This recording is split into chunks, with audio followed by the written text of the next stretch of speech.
Merci, Madame la Présidente, Monsieur le Président. Bonjour à tous.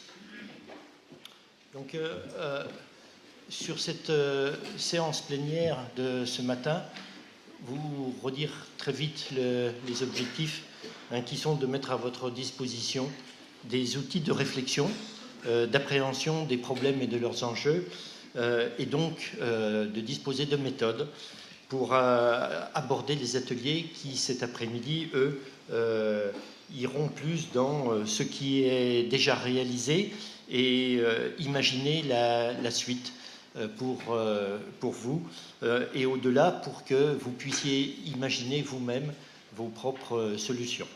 Et ça, face aux défis majeurs qui ont été rappelés, mais sur lesquels je ne reprendrai que agriculture et énergie, agriculture et changement climatique, parce que ce sont des objets de prospective et que l'innovation est fortement liée à cet objet de prospective. Donc d'où nos 4 interventions de ce matin.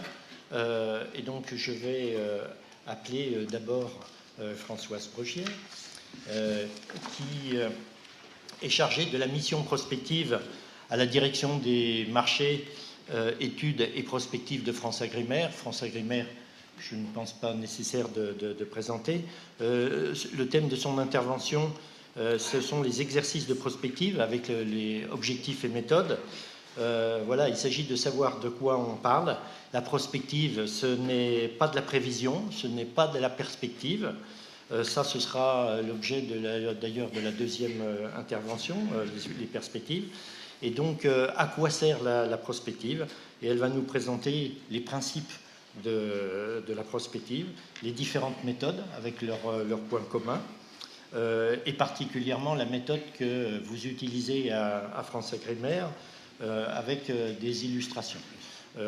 Et enfin, elle vous montrera quelles sont... comment on peut construire des stratégies à partir de ces méthodes et de cet exercice de prospective. À vous, Françoise Brugière. Donc, 25 à maximum 30 minutes d'intervention.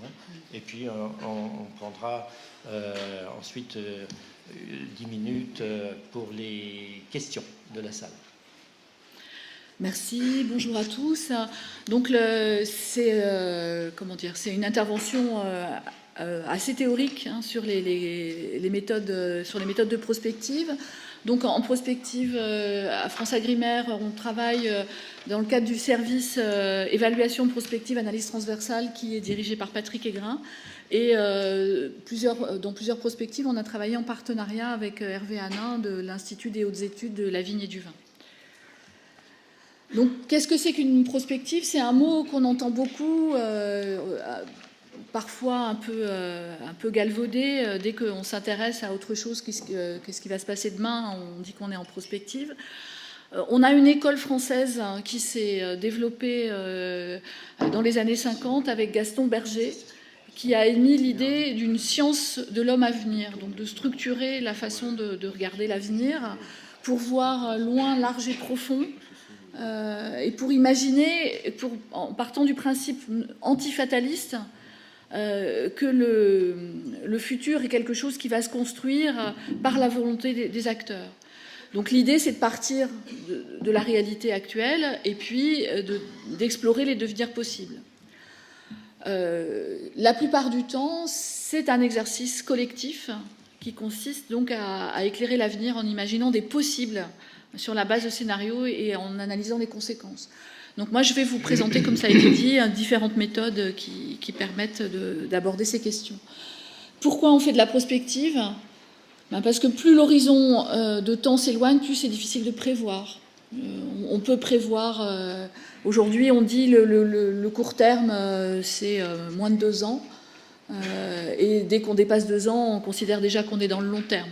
Donc on voit bien pour essayer d'éclairer plus loin, une image de Gaston Berger, c'était tant qu'on marche sur la route avec une carriole tirée par un âne, une petite lampe accrochée sur le bord de la carriole peut suffire à éclairer la route. si on roule à 200 à l'heure, il faut avoir des phares puissants et qui éclairent loin. Donc c'est vraiment ce type d'idée que plus on souhaite voir loin, plus on a besoin d'avoir réfléchi et de sortir des schémas de la prévision. Donc l'idée que le futur n'est pas quelque chose qui va se dévoiler à vous, comme si on ouvrait comme on ouvre les fenêtres et puis on regarde ce qui se passe dehors et le futur il est là. Le futur il n'est pas déjà écrit, il reste à construire. C'est pour ça que je vous ai mis cette citation de Jouvenel. Alors qu'à l'égard du passé, la volonté de l'homme est vaine, sa liberté est nulle, son pouvoir inexistant, l'avenir est domaine de liberté, de pouvoir et de volonté. Et l'avenir est ouvert.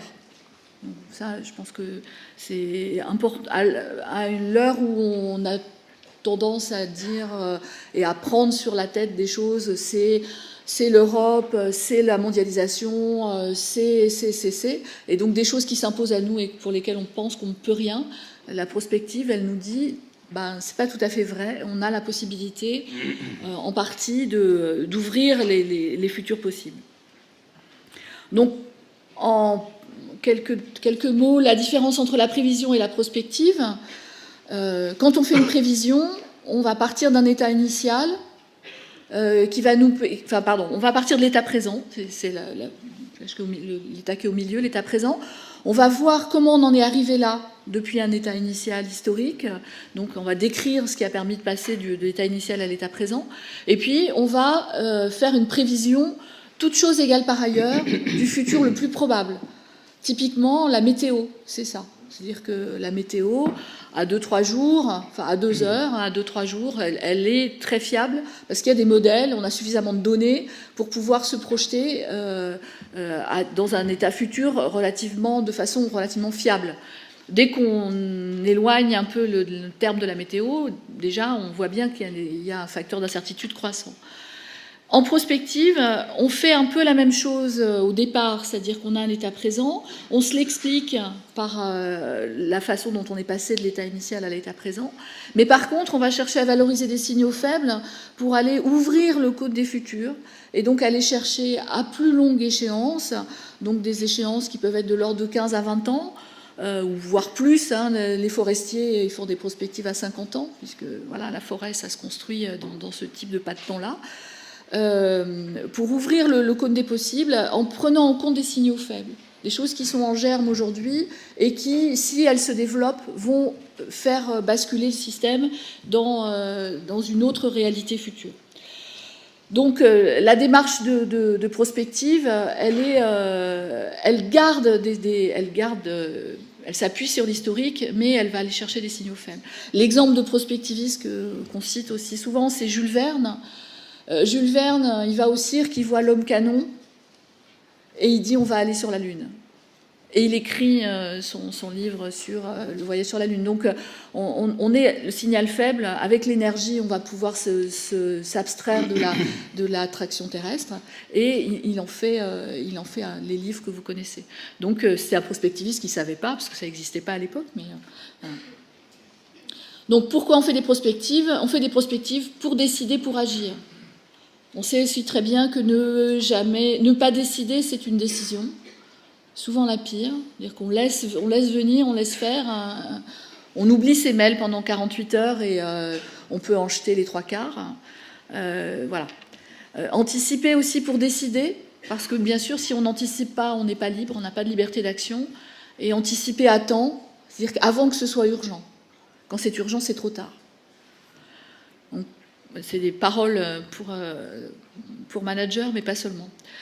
On l'a dit, l'incertitude va croissant, les évolutions techniques, l'environnement des communications, la façon dont les techniques se diffusent au niveau mondial, l'interdépendance, l'effet papillon, c'est quelque chose dont on pouvait sourire il y a quelque temps, mais dont on est de plus en plus convaincu par des exemples réels.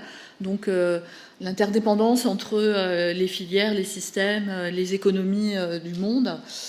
Et le fait que pour exercer le pouvoir, il faut avoir un projet.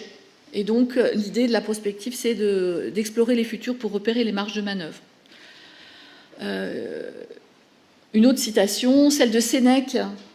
Donc ça nous ramène un peu plus loin dans l'histoire. « Il n'est pas de vent favorable pour celui qui ne sait pas où il va. » Donc même pour saisir des opportunités, il faut avoir pouvoir anticiper ça. Et donc la prospective, on la conçoit comme un outil d'aide à la décision et à l'élaboration de stratégies sur lesquelles Michel Godet a beaucoup travaillé aussi. Donc, pour finir cette partie sur le pourquoi une prospective, on est souvent en position réactive face aux événements. Il se passe quelque chose, je vais réagir pour ne pas être impacté défavorablement par ce qui se passe.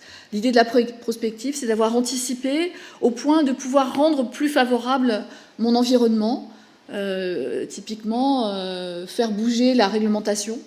Ça, c'est souvent du travail d'un peu long terme, mais la première chose quand on travaille avec les groupes de prospective, ils nous disent « Ah mais ça, c'est pas possible, on n'a pas le droit, ça, c'est pas possible, la loi l'interdit, etc. » À 15 ans, à 20 ans, le paysage législatif, pour peu que les acteurs les désiraient, les souhaitaient, les poussaient, le paysage législatif, il peut complètement changer. Enfin, je veux dire, les événements de l'histoire récente le montrent. Au niveau économique aussi, certaines des choses peuvent bouger. Au niveau organisation, c'est clair que beaucoup de choses peuvent bouger à condition qu'on ait un projet. Donc l'idée, c'est de se positionner comme ça, grâce à la prospective, plus en proactivité, ou éventuellement en réactivité anticipée.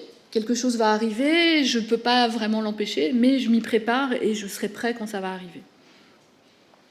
Donc, les méthodes de prospective sont des machines à raconter des histoires qui sont possibles. On ne va pas aller chercher à planter des rosiers sur Mars.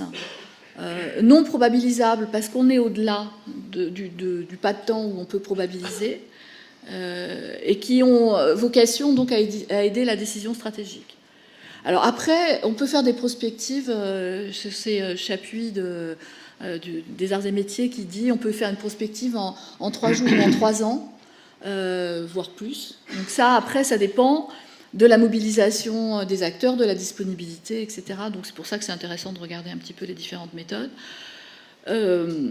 Et là aussi, jusqu'où on va en matière de stratégie, ça dépend aussi de ce que veulent faire les acteurs. Donc un exercice de prospective, c'est rigoureux.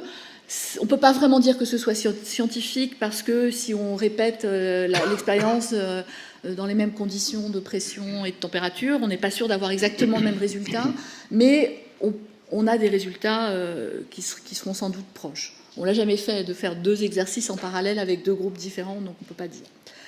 Les différentes méthodes, ce qu'elles ont en commun, la définition de la question, ça c'est toujours le sujet. Les gens viennent nous dire, demandent de quoi l'avenir sera fait. C'est pas vraiment une question. Il faut travailler sur qu'est-ce qu'on veut éclairer précisément. Les approches sont toujours pluridisciplinaires, avec des degrés de transdisciplinarité plus variables et systémiques. Donc le fait qu'il faut raisonner globalement les systèmes. On part d'une rétrospective. On regarde les tendances lourdes, on ne les oublie pas, les tendances lourdes, mais on s'intéresse aux facteurs de rupture. Les scénarios sont toujours des enchaînements d'hypothèses, mais c'est la notion d'hypothèse qui va être différente d'une méthode à l'autre. Et donc, les scénarios vont être utilisés pour accompagner la décision stratégique. Alors, assez vite, quelques méthodes qui sont utilisées. Une méthode que vous connaissez tous, sans savoir peut-être que c'est de la prospective, c'est la méthode Delphi. Le principe de Delphi, c'est d'interroger des experts, mais les interroger séparément. Donc, c'est pas un travail en groupe, c'est une interview ou des questionnaires individuels avec des questionnaires itératifs qui vont permettre de diminuer la dispersion des opinions et préciser l'opinion consensuelle. Je vais vraiment très vite. D'autres méthodes, la méthode, alors on dit méthode des scénarios, ce qui est un petit peu impropre, puisque dans toutes les méthodes, il y a des scénarios. Alors, c'est la méthode utilisée notamment par le ministère de l'Agriculture, quand il travaille, là on cite l'exemple d'agriculture-énergie. On demande à des experts, enfin une fois qu'on a identifié le problème et l'horizon temporel, on demande à des experts de faire des fiches variables et donc d'expliquer qu'est-ce qui se passe sur le sujet dont ils sont experts, et quelles sont les possibilités différentes d'évolution de ce sujet. Et c'est l'expert tout seul qui fait sa fiche variable, et à partir de ces fiches variables, on va les combiner entre elles pour construire des scénarios. Rassurez-vous, les diapositives seront à votre disposition, donc vous pourrez retrouver l'ensemble des éléments tout à fait tranquillement.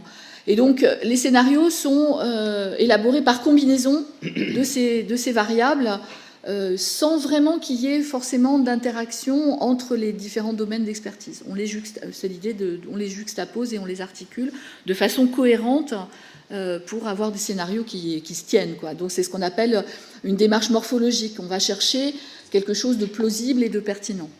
Ensuite, on peut aussi aller vers une approche stratégique. On a le CNAM, donc le Conservatoire national des arts et métiers, a une chaire de prospective qui a été longtemps animée par Michel Godet, ou qui l'est peut-être toujours, je sais pas, et qui a élaboré des outils qui permettent, des outils informatiques qui sont disponibles sur le site du CNAM et qui sont donc bien appréciés, notamment des étudiants, pour pouvoir s'emparer de ces domaines d'activité. Et donc, des outils pour faire émerger des variables, des outils pour prendre en compte le jeu des acteurs, donc qui permettent d'avancer plus rapidement. Les outils comme Morphol, dont vous avez une représentation là, qui permettent de combiner les différentes variables pour arriver au scénario. Et puis éventuellement même des analyses probabilistes pour voir si dans les jeux d'hypothèses certaines sont plus probables. Donc un équipement de la démarche prospective française avec des outils mis à disposition par le CNAM. Alors, la méthode qui est utilisée à France-Agrimaire, elle a des points communs avec les précédentes, mais elle a aussi des différences. C'est la méthode qui avait été développée par Michel Sébillotte à l'INRA des ADP à l'époque. Elle s'appelle SYSPAM, pour système, processus, agrégat d'hypothèses, micro et macro scénario. Donc là, vous avez le déroulé de cette méthode, une représentation commune du système. Je regarde si j'y reviens. Oui, j'y reviens, donc je ne vais pas insister sur le schéma. On repère les processus, comment on est passé du passé au présent. On garde certains processus les plus importants pour en faire des hypothèses. On met ces hypothèses en relation, on les agrège et on écrit des scénarios. Et puis, éventuellement, on travaille aux stratégies avec les demandeurs. Donc, l'intérêt d'une représentation commune de système, c'est de se mettre d'accord. Alors, on constitue un groupe. Alors, à France-Agrimaire, on travaille avec les filières. Donc, c'est des groupes qui sont constitués de professionnels de la filière, de chercheurs spécialisés de différents domaines de la filière et de membres de l'administration d'accompagnement de cette filière. A priori, les gens, même s'ils se connaissent, ils n'ont pas forcément... ils ne se connaissent pas forcément bien et ils n'ont pas forcément l'habitude de bien discuter sur autre chose que des négociations ou des choses assez court-termistes. Donc la représentation du système, se mettre d'accord sur une représentation, ça permet de discuter sans négociation, ça permet de donner le même sens aux mots. Typiquement, certains mots comme... le mot bateau, c'est qualité. La qualité pour un généticien, pour un phytopathologue, pour un consommateur, pour quelqu'un qui fait de la sécurité sanitaire des aliments. La qualité, et pour un hard discounter, tout le monde ne vise que la qualité. Mais ce n'est pas du tout la même qualité. Donc, se mettre d'accord, bannir les mots valises, se mettre d'accord sur le vocabulaire, ça, c'est aussi quelque chose d'assez important. Et puis, c'est ce qui va permettre de se connaître les uns les autres et de connaître les différents domaines de spécialité des uns et des autres. Et d'avoir donc un débat intelligent et non pas sur des présupposés. Sachant aussi que le système, il échange avec son environnement et qu'il va falloir définir ce qui fait partie, ce qui est dedans et ce qui est dehors, de façon à pouvoir identifier les interactions du système avec son environnement. Dans cette méthode, donc, on va regarder comment on est passé du passé au présent. On va identifier des moteurs qui ont fait passer du passé au présent. Et dans ces moteurs, on va en sélectionner quelques-uns qui vont devenir des hypothèses. Donc l'hypothèse, c'est un processus qui est important pour l'avenir et qu'on va envisager dans son recto et son verso, puisque l'avenir, on ne sait pas de quoi il sera fait. Donc là, j'ai pris un exemple extérieur aux filières végétales, enfin pas tout à fait d'ailleurs, puisque c'est la demande mondiale de céréales pour l'alimentation du bétail régresse. Donc pourquoi on s'est posé cette question? Parce qu'on s'est posé des questions sur l'évolution des régimes alimentaires au niveau du monde, et donc la place de la viande, et donc par conséquence la place de l'alimentation du bétail.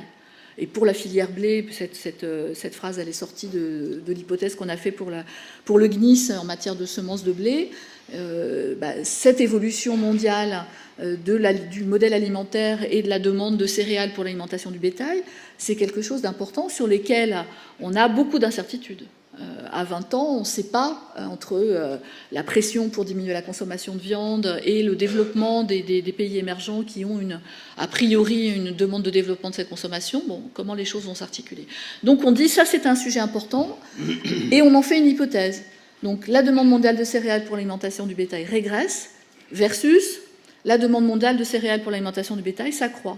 Et on ne s'interdit rien et on va voir ce que les deux possibilités vont avoir comme conséquence. Donc ces hypothèses sont la brique de base de nos scénarios, on va les retrouver dans nos scénarios, et c'est avec ça qu'on projette le système dans l'avenir. Ensuite, on met les hypothèses en relation, comme dans la méthode de Godel, mais pas tout à fait de la même façon. Et on va se demander pour chacune des hypothèses qu'on a écrites, comment elle va intervenir. Est-ce qu'elle va favoriser ou au contraire défavoriser l'advenue de toutes les autres? Alors dans nos matrices d'hypothèses, on en a entre 80 et 100 suivant les sujets, ce qui fait qu'on va se poser 10 000 questions. Et le groupe, avec les professionnels et les chercheurs, se pose 10 000 questions, et c'est fatigant. Donc on va établir une matrice de relation entre les hypothèses. Cette matrice, on la traite de façon à regrouper les hypothèses qui sont reliées entre elles. Donc ça nous donne des agrégats. Donc vous avez un très joli schéma sur la slide. Dans ces schémas d'agrégats, on va décider en groupe, collectivement, par quelle hypothèse on commence l'histoire, et on va se mettre à rédiger les histoires en s'obligeant à respecter ce qui a été défini comme relation entre les hypothèses. Donc, à l'issue de ça, on a rédigé des scénarios. Donc, on essaye d'arriver à partir d'une centaine d'hypothèses, de réduire la complexité progressivement pour arriver à 4, 5, 6 scénarios maximum, de façon à avoir quelque chose de manipulable, avec des scénarios qui vont prendre en compte des éléments de toute la filière. On va avoir à la fois de la génétique et de la demande mondiale, du droit et de l'économie, et de la technique, des choses. Tous les domaines doivent être résumés, doivent être pris en compte et reliés dans un scénario qui fait une ou deux pages. Donc, on aura avancé collectivement sur et en interdisciplinarité, parce que quand un chercheur va faire un exposé très pointu, je pense là en horticulture, on a eu un exposé par exemple sur les phytomines, ces plantes qui peuvent extraire les minéraux des sols et dépolluer les sols. Avant l'exposé, la moitié des gens n'avaient jamais entendu parler, ou pas beaucoup, pas précisément. À la fin d'une intervention, tout le monde est capable de rédiger une hypothèse pour donner ou pas de l'importance au sujet. Donc c'est là où on travaille en interdisciplinaire, c'est qu'on amène chacun à se positionner sur les différents sujets. Et donc on rédige des scénarios qui ne sont ni vrais ni faux. Alors ça, c'est un petit peu compliqué à faire comprendre, mais l'objectif, c'est pas de décrire la réalité vraie ou fausse, puisque, on ne sait pas. Mais en tout cas, et on ne sait pas non plus, parmi nos histoires, lesquelles sont les plus probables, et c'est pas vraiment le sujet. Le sujet, c'est de se demander si ces histoires sont intéressantes ou pas, si elles sont attirantes ou repoussantes, et si elles sont attirantes, on va réfléchir à la façon, quels sont les enjeux et les conséquences, et à la façon de faire advenir ce futur plutôt attirant. Et si c'est un futur qui nous effraie et que nous ne voulons pas voir arriver, on va réfléchir à la façon de l'empêcher d'arriver. Donc on a différentes attitudes par rapport au scénario, donc la proactivité positive, je le veux et je vais faire quelque chose pour qu'il arrive. La proactivité négative, j'en veux pas et je vais l'empêcher. La réactivité anticipée, je m'y prépare. La veille, je surveille. J'ai identifié des paramètres importants et je pense que c'est pas pour tout de suite. J'ai pas très peur ni très envie, mais je vais surveiller. Ou éventuellement, c'est possible que des gens considèrent que des scénarios ne servent à rien et qu'on peut les ranger. Ça peut arriver et c'est aussi une attitude. Et donc c'est à partir de ces attitudes que la filière qui a demandé, l'interprofession qui a fait la demande, va se positionner en matière de stratégie et décliner un plan d'action. Voilà. C'est-à-dire que là, à ce stade de décider ce qui est favorable ou défavorable, le groupe de prospective a terminé son travail, donc on laisse les professionnels tout seuls. On les accompagne un peu au début, mais on laisse les professionnels tout seuls parce que la stratégie, ça leur appartient. Donc, quand on travaille comme ça en prospective, on peut soit juste fabriquer des possibles, écrire des scénarios, et ça fait travailler des gens ensemble, et c'est intéressant, et il en reste toujours quelque chose. Donc, on peut rester au niveau de ce qui est possible. On peut s'interroger sur les enjeux, les conséquences, et à ce moment-là, se demander identifier les scénarios intéressants, et puis identifier ceux qui sont souhaitables ou menaçants en prenant les attitudes stratégiques dont je viens de vous parler. On peut aussi, en continuant la démarche, choisir le scénario vers lequel on veut aller. Et donc, on va rentrer dans la prospective stratégique et puis faire arrêter une stratégie et rentrer dans la mise en œuvre de cette stratégie. Donc, la prospective, c'est pour ça que ça peut durer 3 heures ou 3 ans, parce qu'on en fait on l'amène plus ou moins loin et on en fait plus ou moins des choses réelles dans le déroulement. Donc, à France-Agrimaire, on a travaillé en prospective. Alors, c'était pas France-Agrimaire à l'époque. Ça avait commencé avec le travail avec l'INRA, avec Michel Sébillotte. Voilà, c'est bon. bien. On a pas mal travaillé sur la filière viticole, puisque la première prospective, c'était la prospective vignes-vins, faite avec Michel Sébillotte. Alors, c'était une prospective entre chercheurs. Donc là, il avait un groupe de chercheurs qui a bossé pendant 3 ans. Et là, c'est le charme du temps de la recherche de l'époque, où on pouvait mobiliser des chercheurs sur un projet sur 3 ans pour réfléchir à la construction de scénarios. C'était un projet pour l'INRA. Et ensuite, Patrick Aigrin et Hervé Hanin, qui avaient participé à ce projet, l'ont décliné pour des structures professionnelles ou éventuellement des structures de recherche, puisqu'il y a eu un projet ANR sur les vins de qualité faiblement alcoolisés qui a été décliné à partir de cette prospective. Ils sont allés jusque dans les entreprises avec un travail en stratégie pour la cave de Buzet. La cave de Buzet, je ne sais pas si vous situez, c'est une cave qui a la quasi-totalité de la production de l'appellation et qui a une marque Buzet. Donc Buzet, qu'est-ce que c'est ? Est-ce que c'est une entreprise, une marque, une appellation ? Et dans ces conditions-là, comment ça peut se développer ? Voilà. Donc les questions auxquelles la prospective peut contribuer à répondre en s'appuyant sur le travail qui avait été fait. Il y a eu aussi un travail avec BASF sur le devenir de la protection phyto sur vigne. Là aussi, des intérêts très immédiats par rapport à cette question. Et puis, depuis 2009, on a créé la mission prospective à France-Agrimaire. On a travaillé sur la filière fruits et légumes entre 2009 et 2011 à la demande d'Interfel. Donc cette prospective-là, elle est terminée, elle est publiée, elle est disponible sur le site et par voie postale aussi, parce que comme on publie un document qui fait en général plus de 200 pages, sur Internet, c'est juste une fiction. Il vaut mieux avoir si on s'y intéresse, il vaut mieux avoir le bouquin. La prospective sur la filière semences de blé tendre. Donc, on était vraiment sur une problématique financement de l'obtention, et on a largement ouvert le champ des possibles en disant que l'avenir de l'obtention et de la semence certifiée était peut-être pas seulement suspendu à la réglementation sur la semence de ferme, mais qu'il y avait vraisemblablement des sujets d'avenir sur la chimie du végétal, l'alimentation animale dont j'ai parlé tout à l'heure, qui pouvait avoir une autre influence sur l'avenir de cette filière. On vient de terminer quelque chose pour l'ANI Vin de France, sur la nouvelle catégorie de vin qui a été créée, Vin de France.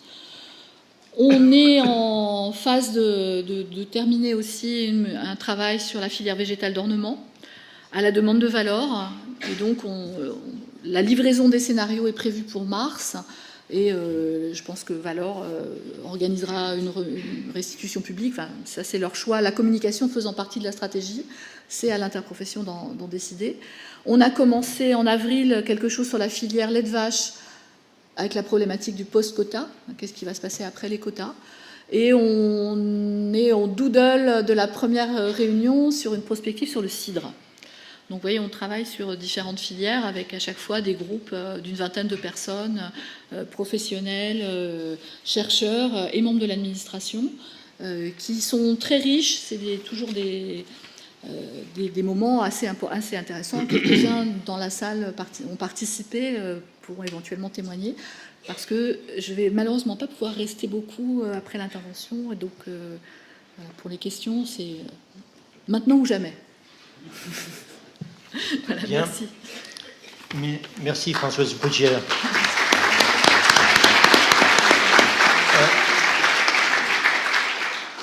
Je retiens 3 points et une ligne pour la suite. Premièrement, vous avez bien montré que la prospective, ce n'est pas une prévision d'un futur qui serait déjà établi et caché, ni même une perspective, parce qu'il n'y a pas de probabilité d'occurrence dans la prospective, mais qu'elle guide la pensée. Deuxièmement, vous avez bien montré que seule la prospective permet d'opter pour un futur souhaitable qui peut être construit par la volonté des acteurs et de leur organisation. Et troisièmement, vous nous avez donné des méthodes dont on a vu d'ailleurs la technicité et la spécialité pour traduire cette volonté des acteurs. Et donc, pour moi, dans la ligne pour la suite, c'est que j'aimerais qu'au cours de ces 2 journées naisse une volonté de ces acteurs et seuls les débats et les ateliers devraient orienter cela. Merci. Donc, des questions dans la salle?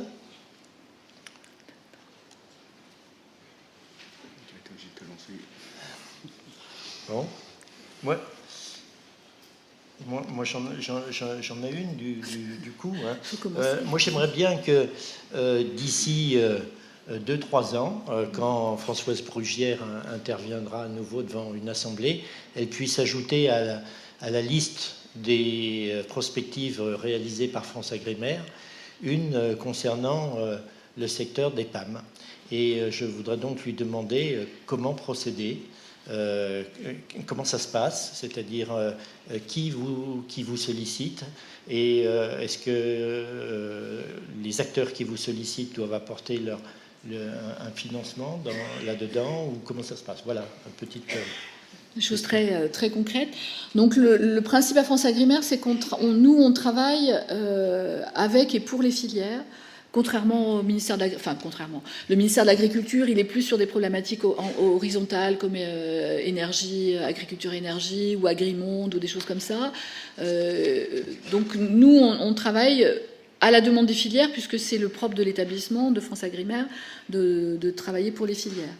Donc le processus de demande, il est simple. Il faut que ça passe par le conseil spécialisé concerné de FranceAgriMer. Il y a une demande qui vient d'une interprofession. Enfin, pour le moment, ça s'est fait comme ça. C'est les interprofessions qui ont demandé. Je ne sais pas s'il y a un autre collectif qu'une interpro serait légitime pour demander. Ça pourrait se tenter. Mais voilà, a priori, c'est l'interprofession qui s'adresse au président du conseil spécialisé pour demander l'inscription au budget de FranceAgriMer. Donc les exercices tels qu'on les fait nous, ça coûte entre 60 000 et 70 000 euros pour 2 ans de travail, et FranceAgriMer en prend en charge la moitié. Et en fait, ça sert principalement à 2 choses: à financer les frais de déplacement des experts qui participent, pour que les gens soient à l'aise, dégagés de ces contingences-là, éventuellement des interventions d'experts, Et jusqu'à présent, les prospectives, on n'a pas dépensé tout le budget et ça nous a permis de financer aussi la partie communication-restitution à la fin de l'exercice. Et ça, c'est bien de l'avoir anticipé parce que c'est vrai que c'est dommage, quand on pense qu'on a quelque chose à dire, d'être coincé parce qu'on n'a pas l'argent pour le mettre en valeur. Bon, écoutez, c'est très bien, ça tombe bien. Le président du conseil spécialisé est là. Il y a des professionnels du secteur qui sont là. On va arriver sans doute d'ici la fin de ces 2 jours à vous faire bientôt des propositions. Hein. Merci. Autre question ?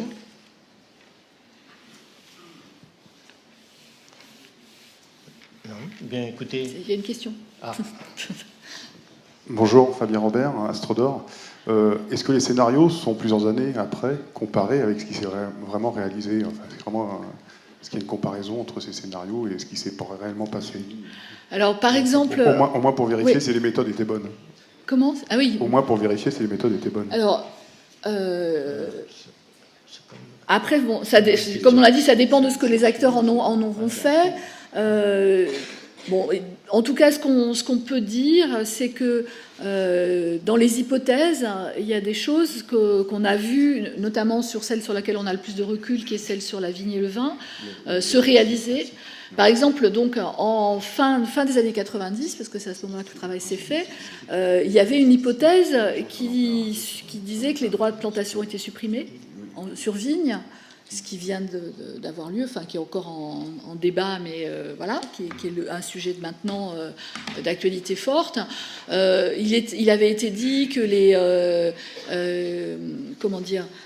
que les signes de qualité allaient être dissociés de l'indication d'origine, donc la création quelque part des vins de France tels qu'ils ont été créés par la réforme de 2009, était inscrit déjà dans des scénarios à l'époque. Alors, sauf que sur cette prospective Vignes-Vins, qui était une prospective de la recherche pour la recherche, les professionnels ne se sont pas vraiment emparés de cette chose-là. Et donc on peut penser que peut-être on aurait fait des économies d'énergie si par exemple sur ces 2 sujets que je viens de traiter, si on avait un petit peu anticipé les choses, peut-être qu'on aurait mieux été armé pour les favoriser ou pour les empêcher. Ça, je ne porte pas de jugement de valeur.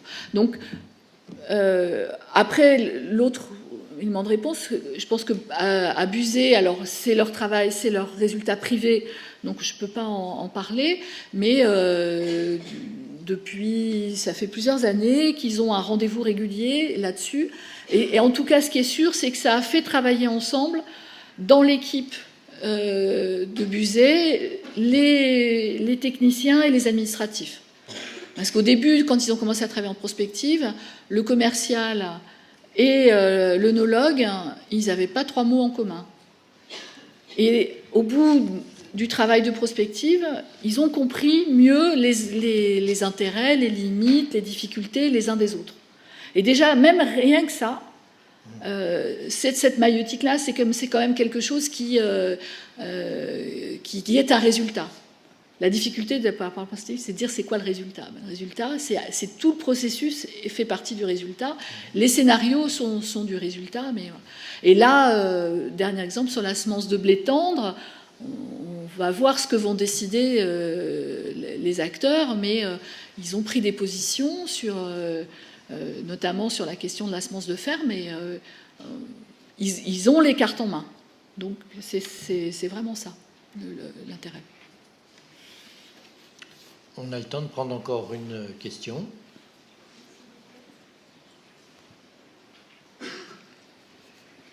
Marie-Françoise Petitjean, consultante. L'expérience prouve dans ce type d'exercice que le succès est aussi lié à la mise en mouvement des acteurs proprement dits des filières, et que quand on essaye d'entrevoir des points d'arrivée à 10 ou 20 ans, le premier pas est souvent difficile de passer de la phase conceptuelle à la phase de l'action. Est-ce que France-Agrimer, dans son programme, travaille après avec les interprofessions et les filières pour dessiner les premières marches, les premiers pas à faire et justement accompagner les acteurs dans cette mise en mouvement? Alors là, vous mettez le doigt sur un point effectivement assez sensible, hein, c'est comment on passe, et c'est l'état aujourd'hui de nos réflexions, parce que dans ce à quoi on s'engage avec les filières, c'est de dire, nous, on vous livre les scénarios, on travaille sur les enjeux et conséquences, on vous accompagne sur l'identification des scénarios voulus ou redoutés, et puis après, c'est à vous de jouer. Sauf qu'on se rend compte que quand on laisse les interpros en race campagne à ce niveau-là, ça démarre pas forcément très bien. Donc, de plus en plus, on est amené à aller un petit peu plus loin, sauf que nos moyens étant ce qu'ils sont, la mission prospective, c'est 2 personnes. Voilà. Mais on travaille encore avec la filière fruits et légumes, alors que la prospective, elle a été officiellement terminée en 2011.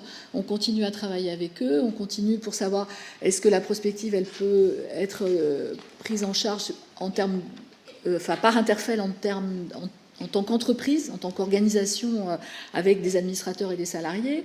On travaille aussi à des rapprochements entre structures qui sont proches et qui utilisent les scénarios de prospective pour voir s'ils ont des terrains d'entente communs. Donc voilà, donc ça c'est des choses qui sont en cours, dont je ne peux pas détailler, mais ça fonctionne très bien comme matière à malaxer. Quand on n'est pas sûr d'avoir envie de poursuivre la route ensemble, ça fonctionne pas mal. Donc voilà, on va un peu plus loin que ce qu'on a dit, mais il ne faut pas le répéter. Merci. Bien.